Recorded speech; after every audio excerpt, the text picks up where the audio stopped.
Vă salut, dragi prieteni, și bine ne-am regăsit la un nou videoclip. De fiecare dată când noi acționăm asupra pomilor noștri, prin activități de tăiere, indiferent că vorbim despre tăieri de formare, indiferent că vorbim despre tăieri de întreținere, de fructificare sau orice alt tip de tăiere, trebuie să știți că pomii noștri suferă niște traume. Iar aceste traume sunt reprezentate de totalitatea secțiunilor pe care noi le facem pe întreg cuprinsul, dacă aș putea spune eu așa, al coronamentului pomului. Fiecare secțiune făcută în interiorul coronamentului, indiferent că vorbim despre foarfecă, fierăstrău sau orice alt utilaj folosit în aceste activități de tăiere, pentru pom reprezintă totodată o traumă. Categoric, dumneavoastră ați putea să vă întrebați, păi bine mă, nu mai tăiem pomii acum pentru că îi traumatizăm sau le creăm probleme, pentru că pomii trebuiesc tăiați.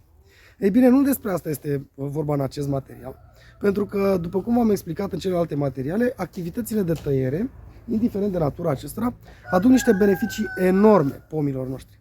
Dar, totodată, creând aceste activități, aceste beneficii, noi facem oarecum și o activitate de traumatizare a pomului. Și aceasta, așa cum v-am spus, este reprezentată prin aceste secțiuni.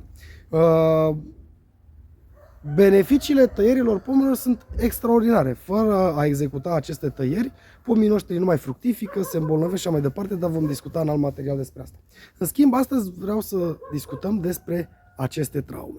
Iar pentru a le exemplifica, vreau să focalizăm puțin și să detaliem oarecum ce se întâmplă în momentul în care noi secționăm o ramă. Așa cum v-am spus, aceste traume sunt reprezentate de totalitatea secțiunilor făcute la părțile vegetative ale pomului. Pur și simplu, noi prin această secțiune am creat o rană deschisă pomului. Rană care poate permite pătrunderea diferitelor boli, între care cea mai periculoasă monilioza, dar și a altor dăunători. Da? Aceasta este prima traumă creată. Cea de-a doua traumă creată poate fi reprezentată de deteriorarea efectivă a stratului vegetativ aflat deasupra lemnului.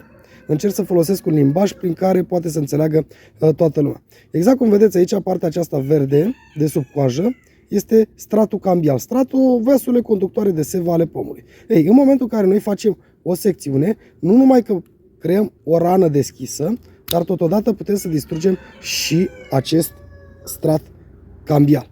Ei, și până aici toate bune și frumoase.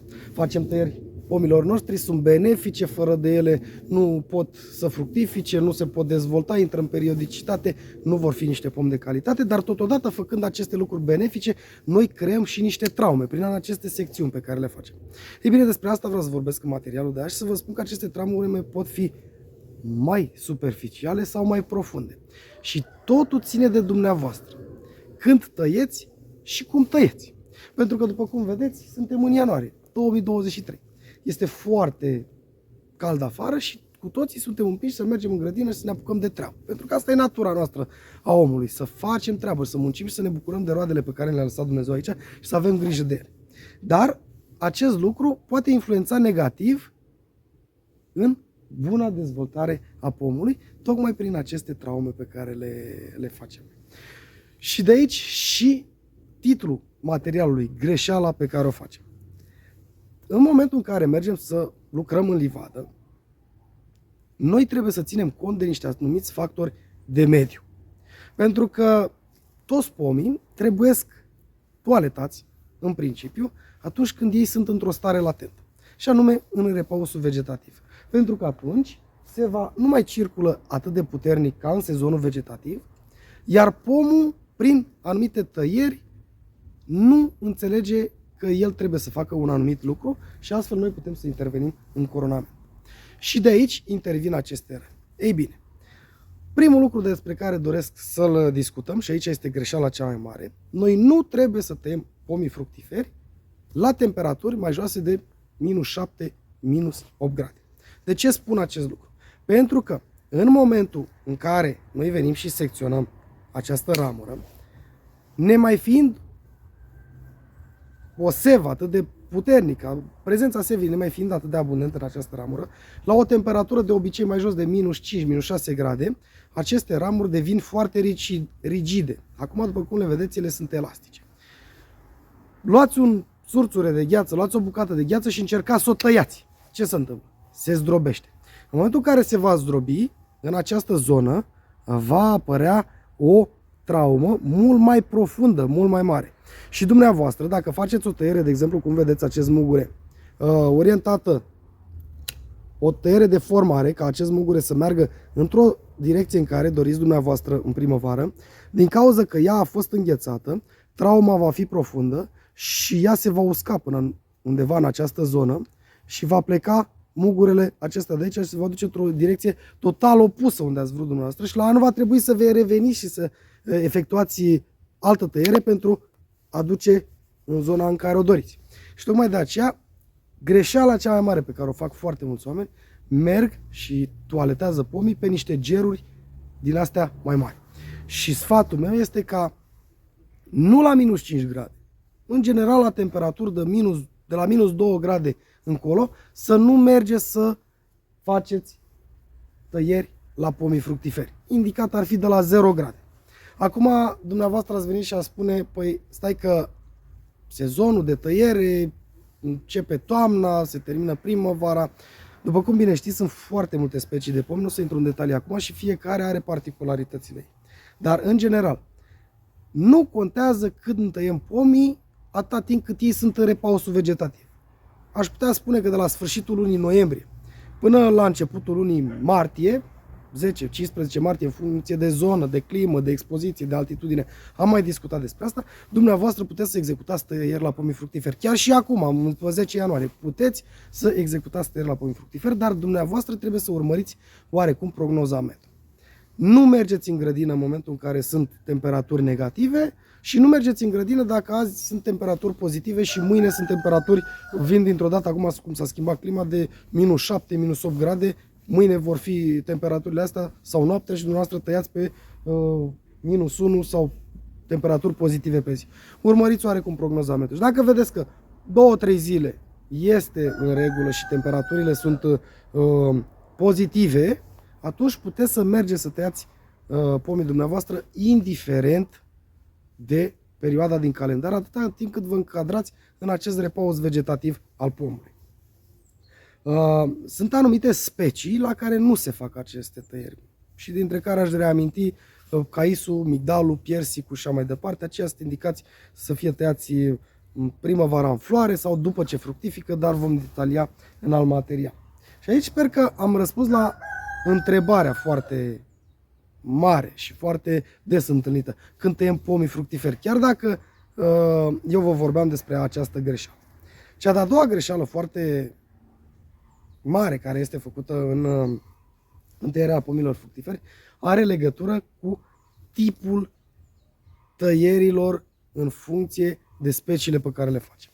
În momentul de față putem executa tăieri la sâmburoase, la semințoase, în afară de speciile mai devreme amintite. Și aici, bineînțeles că mă refer în special la speciile acestea care iubesc oarecum influențele mediteraneene. Așa cum v-am spus mai devreme, piersic, cais, nectarin, migdal și așa mai departe. Dar totodată, dacă noi mergem să executăm niște tăieri la semințoase, la niște meri și avem un cireș lângă, cireșul lăsăm în pace. Cireșul mergem și executăm tăierea asupra lui atunci când intră în floare sau după ce a fructificat. Iar nu în ultimul rând, vreau să discutăm despre o altă greșeală pe care o putem face și anume de densitatea de pom pe care o avem și la care dorim să executăm lucrări. Dacă avem, cum este în cazul de față, o livadă mică, mixtă în grădina casei, care numără 30 de pomi, 40 de pomi, bineînțeles că putem să executăm aceste tăieri ținând cont de ceea ce v-am spus mai devreme, dar din punctul meu de vedere nu este necesar să venim și să facem aceste lucrări atâta timp cât nouă nu ne ia decât o zi să facem acest lucru sau poate nici o zi. Atunci sfatul meu este să mergeți și să faceți aceste tăieri exact în momentul în care se va începe să plece în coronamentul pomului. Și asta undeva la sfârșitul lunii februarie, începutul lunii martie.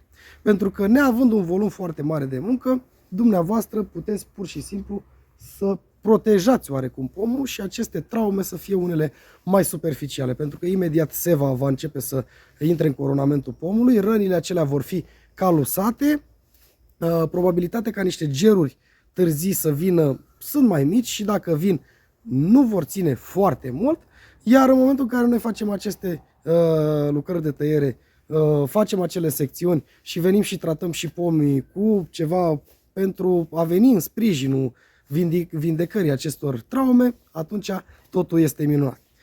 Și astfel, acestea sunt greșelile despre care vorbeam. În primul rând, nu merge să tăiați în grădină atunci când în ziua respectivă temperaturile sunt negative sau urmează câteva zile cu temperaturi negative, pentru că traumele pot fi mai mari și rezultatul pe care îl vrem noi nu va fi acela pe care ni-l dorim. Iar în cel de-al doilea rând, speciile care iubesc influențele mediteraneene, nu ne atingem de ele, chiar dacă facem tăieri în ianuarie, le lăsăm în pace și mergem și tăiem atunci când trebuie. Iar în al treilea rând, în funcție de densitatea de pom la care doriți să lucrați, nu merge să faceți tăieri neapărat în ianuarie dacă dumneavoastră aveți de tăiat 10-15 pomi, 20 de pomi, 30 de pomi pe care puteți să-i toaletați într-o singură zi. Pentru că, din punctul meu de vedere, nu merită. Mai bine îi tăiem atunci când este momentul propice de seva începe să plece în coronament. Ei bine, despre alte detalii o să discutăm în materialele următoare, iar până atunci eu vă doresc toate cele bune. V-am pupat!